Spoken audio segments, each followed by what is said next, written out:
Bonjour, bonjour les amis. Connaissez-vous cette histoire inspirante que l'on raconte un petit peu partout et qui est celle de la petite grenouille? Oh, il y a beaucoup d'histoires avec les petites grenouilles. Celle-là donne l'exemple de la petite grenouille que le cuisinier jetterait dans la casserole d'eau bouillante pour la faire cuire.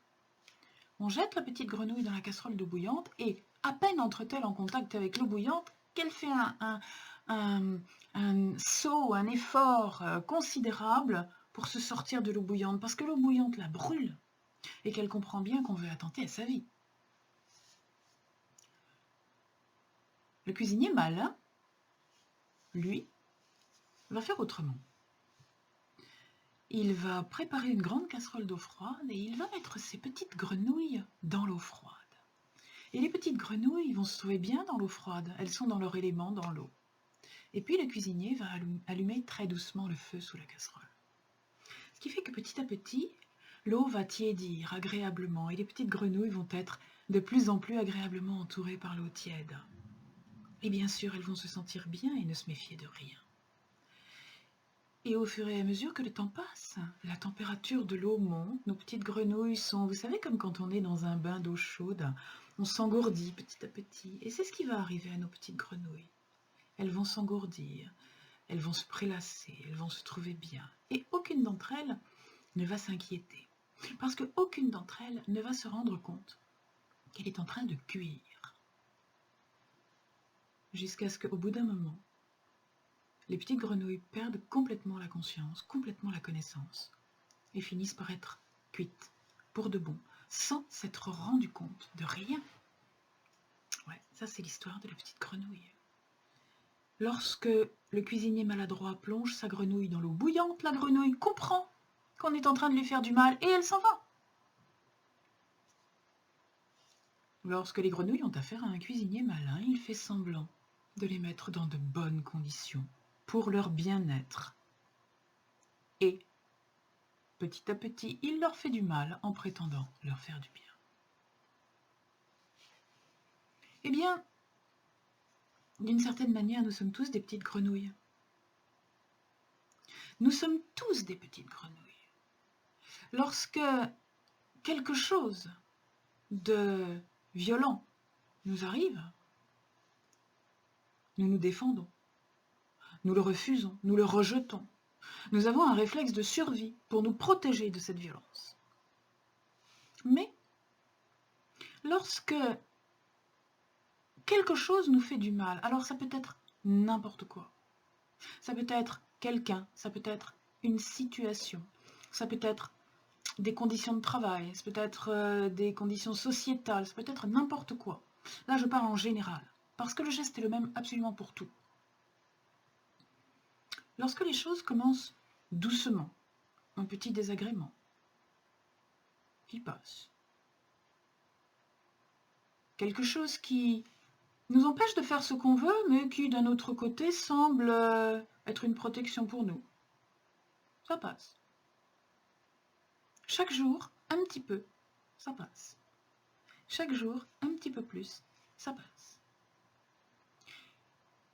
Et au bout de quelques semaines, de quelques mois ou de quelques années, la température, l'intensité des choses qui nous agressent a considérablement augmenté.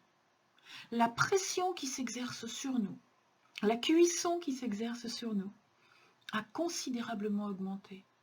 Mais comme elle a augmenté de manière imperceptible chaque jour, de manière infinitésimale, nous ne nous en sommes pas rendus compte. Nous ne nous sommes pas rendus compte que toutes ces petites choses se cumulaient et que, au bout d'un certain temps, nous étions arrivés à un stade au moins aussi violent, sinon plus, que la réaction violente qui nous aurait fait réagir si elle nous était arrivée tout d'un coup.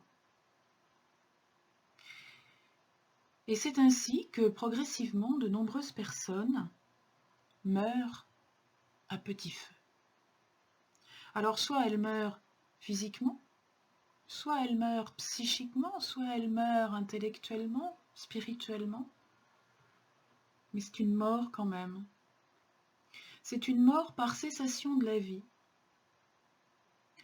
On abandonne l'exigence d'être respecté. On abandonne l'exigence d'être dans le bien-être. On abandonne l'exigence d'être en bonne santé. On abandonne tout un tas d'exigences, quel que soit le domaine.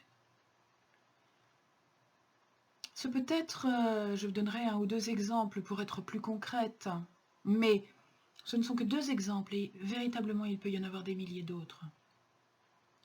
Prenons par exemple l'histoire de la pandémie du coronavirus.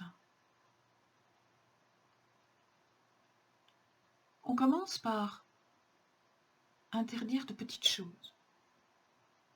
On commence par dire aux gens, il va falloir rester chez vous un peu de temps, quelques semaines, parce que c'est indispensable et c'est pour votre bien. Tout le monde accepte, évidemment.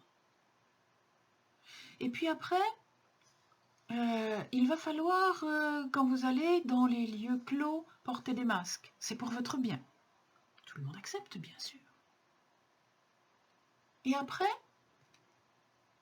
étape suivante, ces masques, il va falloir les porter même quand vous êtes dans la rue. Bon. On était déjà sur une première marche, donc la deuxième n'est pas beaucoup plus haute. On accepte, c'est pour notre bien. Puis ces masques, il va falloir les porter chez vous, quand vous recevez votre famille. On accepte, c'est pour notre bien.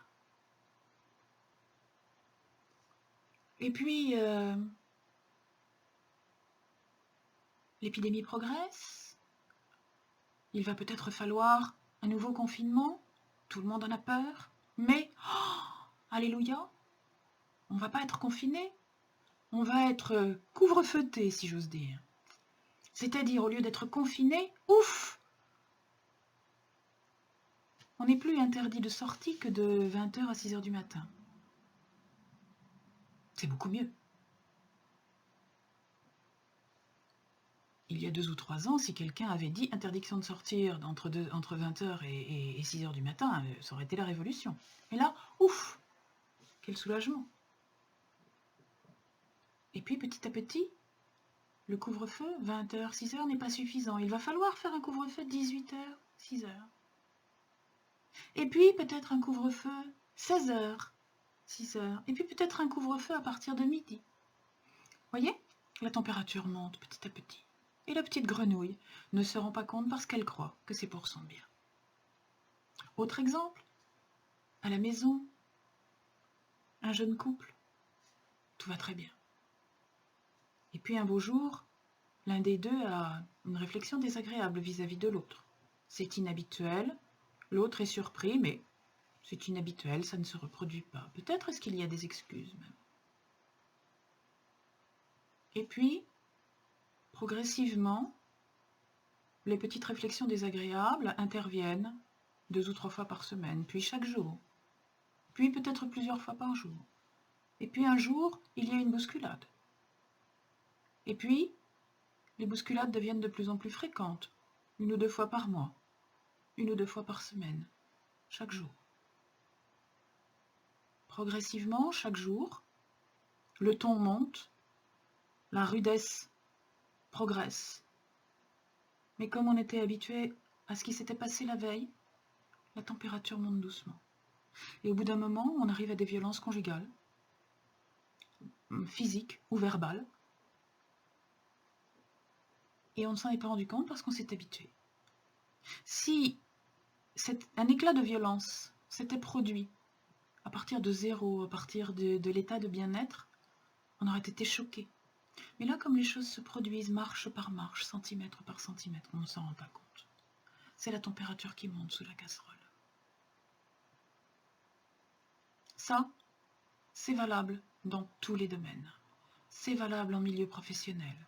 On vous demande un soir de rester un tout petit peu plus longtemps parce qu'il y a quelque chose à finir. Et puis le lendemain, ça n'est plus 5 minutes, c'est un quart d'heure. Et puis la semaine d'après, c'est une demi-heure. Et la semaine suivante, c'est une réunion qui dure 1 heure sur votre temps de repos. Et puis petit à petit, c'est tous les jours que vous ne sortez plus à l'heure. C'est tous les jours que vous avez des coups de fil en dehors du temps de travail. Et puis ça va être le week-end. Et puis ça va être emporter du travail à la maison. Vous voyez, 3 exemples pour vous dire que L'histoire de la petite grenouille, c'est nous, c'est notre histoire. C'est notre histoire à chaque fois que nous ne nous rendons pas compte que nous avons affaire à une situation ou à une personne qui ne respecte pas notre intégrité, physique, psychique ou mentale. Les manipulateurs savent très bien faire ça. Les manipulateurs savent très bien apporter la petite dose, la petite touche qui va être imperceptible et qui ne va pas vous conduire à réagir. Peut-être est-ce que je pourrais vous inviter à faire un petit check-up de vos conditions de vie pour voir si dans tel ou tel créneau, eh bien, vous n'avez pas mis les pieds dans la marmite. Pour voir si vous n'êtes pas en train de cuire à petit feu, tout doucement. Est-ce que vous êtes la petite grenouille? Est-ce que vous acceptez d'être la petite grenouille? Au revoir.